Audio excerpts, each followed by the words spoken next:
Capítulo 10. Carta do Dr. Seward ao Excelentíssimo Sr. Arthur Holmwood. 6 de setembro. As notícias de hoje não são boas. Lucy não está passando bem, mas há males que vêm para bem. A senhora Westenra ficou aflita, que consultou-me como médico. Aproveitei a oportunidade e disse-lhe que meu velho mestre, o grande especialista Van Helsing, vem me visitar e que eu o levaria para tratar de Lucy. Desse modo, não precisamos assustar a velha senhora. Sempre seu amigo, John Seward. Diário do Dr. Seward, 7 de setembro. A primeira coisa que Helsing disse quando nos encontramos em Liverpool Street foi: contou alguma coisa ao seu jovem amigo, namorado dela? Não, respondi. Estava esperando sua chegada, como disse em meu telegrama. Escrevi-lhe apenas dizendo que o senhor vinha, pois Miss Westenra não está passando muito bem. Fez muito bem, meu amigo, disse ele. É preferível que ele saiba o mais tarde possível. Quando descrevi os sintomas de Lucy, os mesmos de antes, porém muito mais acentuados, ele se mostrou muito sério, mas nada disse. Quando chegamos, a senhora Westenra veio receber-nos. Estava assustada, mas não tanto quanto eu esperava. A natureza, em sua sabedoria, determinou que mesmo a morte tivesse um antídoto para seu próprio terror. A pobre senhora está ela própria tão mal que não percebe a doença da filha. Eu e Van Helsing fomos levados ao quarto de Lucy. Fiquei horrorizado com o seu aspecto. Estava de uma palidez mortal. A cor desaparecera mesmo de seus lábios e gengivas, e os ossos da face pareciam querer furar a pele. Respirava com grande dificuldade. Van Helsing não escondeu sua profunda preocupação. Lucy estava sem forças para falar, e, assim, por alguns momentos, ficamos todos em silêncio. Depois, Van Helsing me fez um sinal e saímos do quarto em silêncio.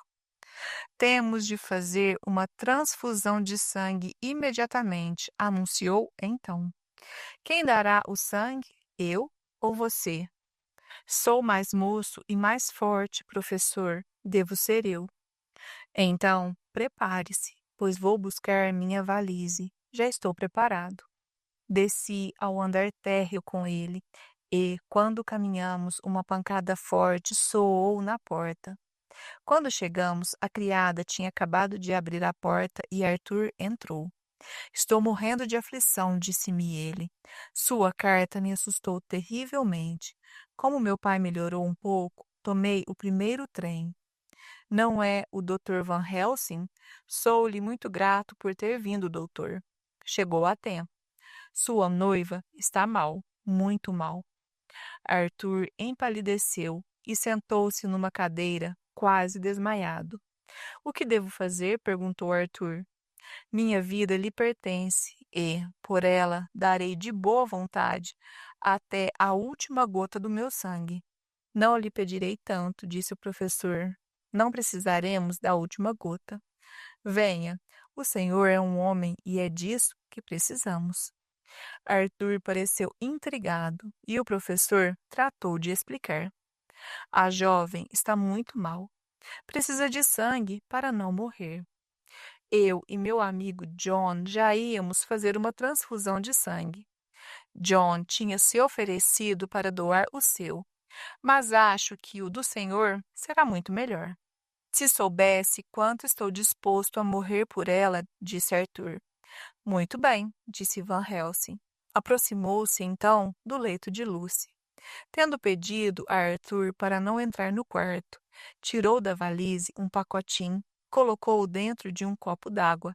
Tome isto, que lhe fará bem, disse a Lucy jovialmente. Ela conseguiu beber com esforço. Foi espantoso o tempo que o remédio levou para fazer efeito. Afinal, o remédio fê-la adormecer. Van Helsing então chamou Arthur e mandou-o tirar o casaco. A transfusão foi feita sem dificuldade, e as cores começaram a voltar rapidamente às faces de Lucy. Chega! Exclamou de súbito Van Helsing, que tinha os olhos no relógio. Cuide dele, eu tomarei conta dela. Depois de ter feito o curativo, apalpou o travesseiro de Lucy. A tira de veludo preto que ela trazia no pescoço, presa por um broche de diamantes, presente de seu namorado, saiu do lugar, deixando ver o pequeno ferimento. Arthur não o notou, mas observei que Van Helsing respirou fundo, o que é um de seus modos de demonstrar emoção. Agora leve para fora o valente namorado, disse-me ele.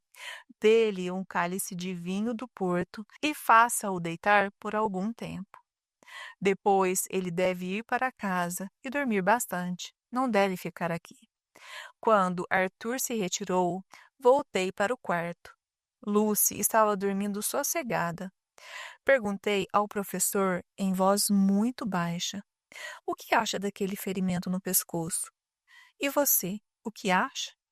Ainda não o examinei, respondi. Tratei então de afrouxar a tira de veludo. Um pouquinho acima da veia jugular havia 2 incisões. Não eram muito grandes, mas não tinham bom aspecto. Imaginei que talvez aquilo explicasse a perda de sangue, mas logo abandonei a ideia, pois toda a cama deveria estar vermelha com a quantidade de sangue que a moça deve ter perdido para estar tão pálida antes da transfusão. E então insistiu Van Helsing. Não compreendo. Tenho de voltar para Amsterdã hoje à noite, disse o professor. Preciso de certos livros e outras coisas. Você deve ficar aqui a noite toda, sem perdê-la de vista. Não acha bom chamar uma enfermeira? Sugeri. Eu e você somos melhores que enfermeiras. Providencie para que ela se alimente bem e ninguém a importune. Regressarei em breve e começaremos o tratamento. E, então, podemos começar. Podemos começar? O que quer dizer com isto? Você verá. Lembre-se de minhas recomendações. Se você abandoná-la e sugerir alguma coisa de mal, irá ter muito remorso. Diário do Dr. Seward. Continuação. 8 de setembro. Fiquei sentado a noite inteira ao lado de Lucy. Ela acordou naturalmente e seu estado é inteiramente diferente do que era antes. A senhora Westenra não concordou com as instruções do Dr. Van Helsing, mas eu me mostrei muito firme. De manhã cedo chegou a criada e vim para casa. Telegrafei a Van Helsing e a Arthur, comunicando o excelente resultado da transfusão. Durante o jantar recebi um telegrama de Van Helsing dizendo para ir a Hillingham esta noite e comunicando que ele partiria à noite e de manhã estaria comigo. 9 de setembro. Estava muito cansado quando cheguei a Hillingham, pois há 2 noites que não durmo. Lucy estava muito bem disposta e insistiu comigo para não ficar acordado. Já estou bem de novo, disse ela, mostrando-me o quarto contíguo ao seu. Fique ali naquele sofá e, se eu precisar de qualquer coisa, chamarei. Cansado como estou e diante de tal promessa, não pude deixar de concordar. 10 de setembro. Acordei com a mão do professor na minha cabeça. E a nossa doente? Perguntou ele. Estava bem quando nos separamos ontem, mas, quando chegamos ao quarto de Lucy, encontramos a pobre moça mais pálida e abatida que jamais tivera. Depressa! Exclamou Van Helsing. Traga a aguardente. Quando eu trouxe a garrafa, ele colocou algumas gotas nos lábios de Lucy e, depois de alguns momentos de angústia, exclamou: Não é tarde demais. O coração ainda está batendo, embora fracamente. Temos de começar tudo de novo. Desta vez terei de apelar para você mesmo, amigo John. Não havia nem tempo nem necessidade de soporífero. Foi com um sentimento de orgulho pessoal que vi as cores voltarem, de leve, às faces de Lucy. Terminada a transfusão, Van Helsing recomendou-me que descansasse e comesse bem. Ele passaria a noite com Lucy. 11 de setembro. À tarde, fui a Hillingham. Encontrei Van Helsing bem-humorado e Lucy muito melhor. Pouco depois, chegou uma encomenda procedente do estrangeiro e destinada ao professor. Ele abriu o embrulho e tirou de dentro um galho de flores. É para a senhorita Miss Lucy, disse ele. Para mim, Dr. Van Helsing? É sim, mas não é para se distrair. É um remédio. Não precisa fazer caretas, que prometo que não terá de beber coisa alguma. Com estas flores farei uma guirlanda para colocar em torno de seu pescoço. Sim, são como as flores de lótus que afastam os males. O senhor está brincando, disse Lucy, depois de cheirar as flores e atirá-las para um lado, entre risonha e decepcionada. Não passam de flores de alho. Não costumo brincar, retrucou Van Helsing, com um modo que me causou surpresa. Tem de acreditar em mim quando digo que estas flores terão sobre sua saúde um efeito benéfico. Eu mesmo vou fazer a guirlanda e, além disso, espalharei as flores pelo quarto. Tive muita sorte de conseguir arranjar estas flores agora, nesta estação. Venha, amigo John, me ajudar a colocar as flores de alho que, a propósito, vieram todas de Harlem, onde meu amigo as cultiva em estufas durante todo o ano.